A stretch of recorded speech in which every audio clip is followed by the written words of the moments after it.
The air is so clean, even in slumber, intoxicating. It tastes so free, so unlike the ravaged air the summer wears. It chills my stolid nerves awake, and with eager breaths I imbibe the spirit of winter. My eyes open to behold a low moon humming its silent light onto the land below, its colossal form haunting as it keeps its vigil, falling endlessly toward me as the world retreats. I lie in a snowfield, on a slope down which the breeze traces serpents of frost. Rising, I watch their crystalline forms writhe to life as the persistent wind pummels the ocean of crinkled pale with a hiss, then fade back into the dead earth once more. I know not what magic brought me here. An hour ago, I lay in bed. Some fairy must think my sleep unimportant, a notion that tonight my curiosity will entertain. I ascend the hill behind me and gaze upon the universe beyond the moon, and back down the foreign slope to see an evergreen forest impossibly vast. And despite my mind's understanding, my soul knows that I am nearly home. A vicious blast of wind strikes the cedars and the pines. Their branches billow with wrath, and a wreck of needles litter the forest floor. Their prickling swells as an ice cloud charges toward me, swirling madly up from the ground and into the night. I endure its breaking over my face, and the flavor of the gale is divine, so full of the sap of the trees it tore. I run into the wind and down the great slope, to the sacred wood that houses my want. At the base of the hill, I slow and rest, panting at the feet of the silent gods. At the mouth of this temple, I tremble, staring deeply into the dark dimension between the colossal trunks and feeling their whispers, the deafening reverberation of silent tree song in my bones. The trees lock my skeleton to a course of their lattice and drown out the wind. The thick aromatic film melts satisfactorily over my brain as I cross the border into the hushed wood. The snow and needles crinkle under my feet in the pitch black for a moment before the residue of a forgotten light glows up from the forest floor. The shadows of massive trunks on all sides greet me ominously, like druids welcoming me to a ritual I am meant to be a part of. A thick canopy begins 3 feet above my head. Its intricate orders of branches and twigs bearing needles mimic the architecture of an old subterranean crypt. The thick coat insulates the undergrowth from the wind and smothers its own sweet vapors into the ground. Snow continues to fall through small gaps in the foliage between me and the trunks, who watch as I pass among them.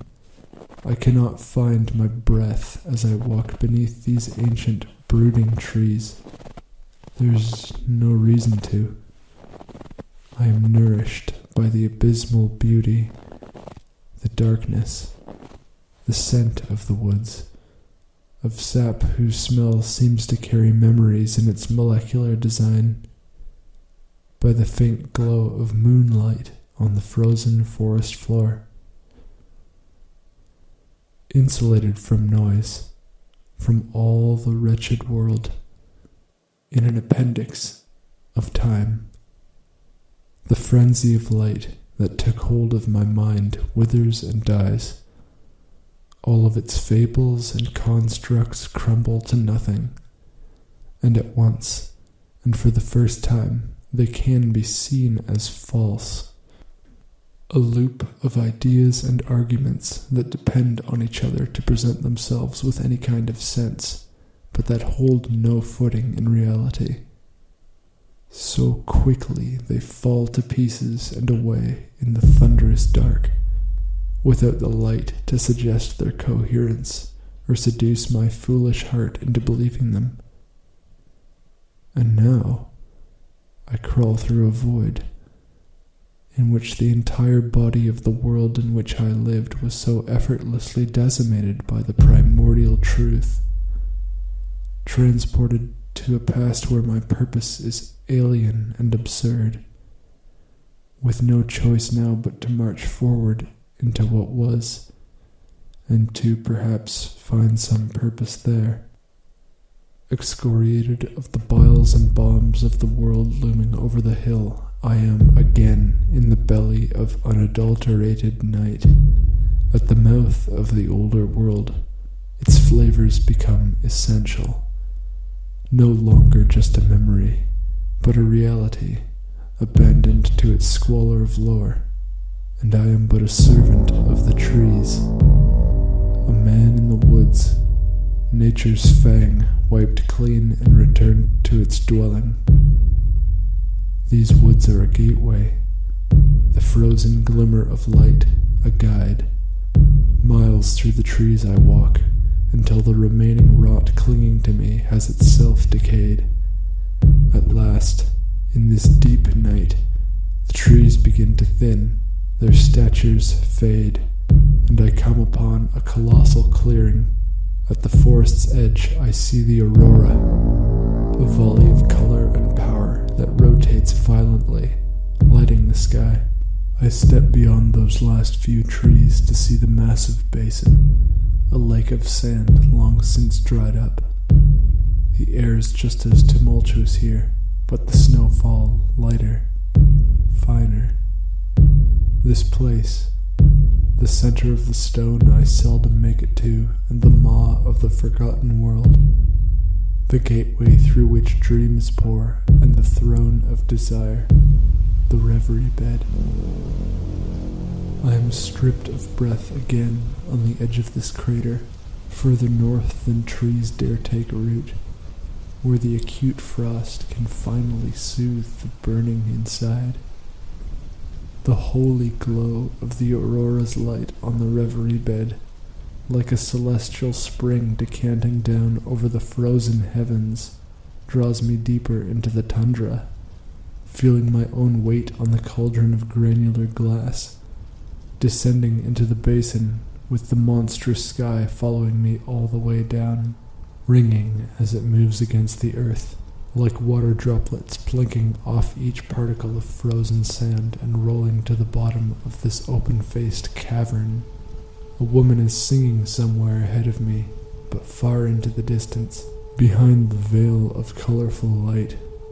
The song grows stronger as the lake's nadir approaches. My feet are bare and bleeding, yet their burden feels so light, and at last I reach the warm sand of the lake's center and collapse backwards to be with the night. Relieved of the light, I belong to the dream, and with courage bestowed, my journey can begin, to the world where those things and myself were first conceptualized.